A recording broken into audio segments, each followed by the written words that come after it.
Bakka jirtanitti nageenyi kenna isin haa ga'u jecha akka moltoo hordoftaa fi daawwattoota GMN irraa oduu guyyaaf qabanne isinitti hima oduu waliin kan isin faana turan Misraa Bayaani.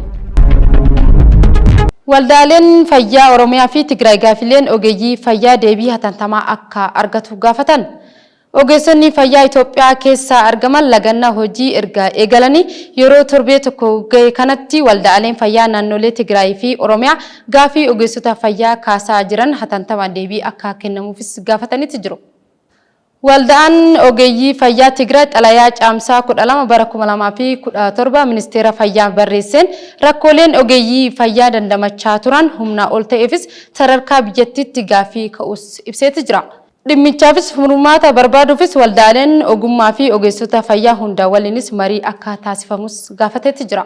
Haaluma wal fakkaatu waldaaleen fayyaa Oromiyaa ibsaa caamsaa 12 baaseen gaafilee yeroo amma ogeeyyiin fayyaatiin ka'aa jiran kan deeggaru ta'uu ibsuudhaan ogeeyyiin fayyaa sochii kanaan wal qabatee hidhaman akka gadhiifatanis gaafateeti jira.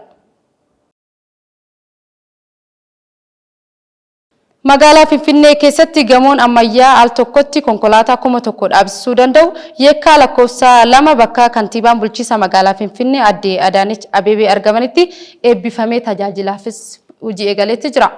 Bal'inni isaa simannii darajaa akka ta'anutti isinitti himti.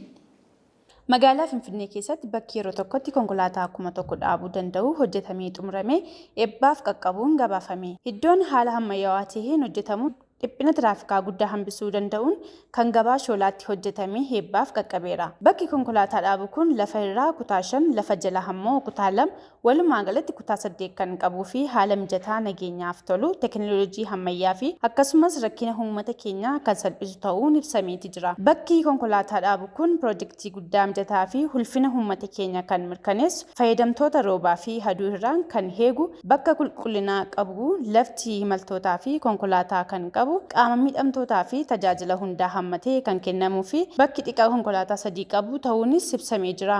Bakki konkolaataa dhaabu kun sadarkaa gamootti yeroo jalqabaaf kan ijaarame yoo ta'u, hojiin kun baajata olaanaa ramaduun kan raawwatame akkuma maqaa ishee ibsutti magaalaan keenya darara adda addaa irraa hambisuun magaalaa bareedduu taasisuu keessatti gahee tokko jedhan kantiibaan bulchiinsa magaalaa Finfinnee Aadde Adaanech Abeebee. Harargee Bahaa Aanaa Kombolchaatti daldalli seeraan alaa to'atameeti jira. Godina Harargee Bahaa Aanaa Kombolchaa magaalaa Malkaa Raafuu ganda warra Mahammad bakka addaa iddoo gola jedhamutti meeshaan seeraan alaa to'atamuunis himameeti jira.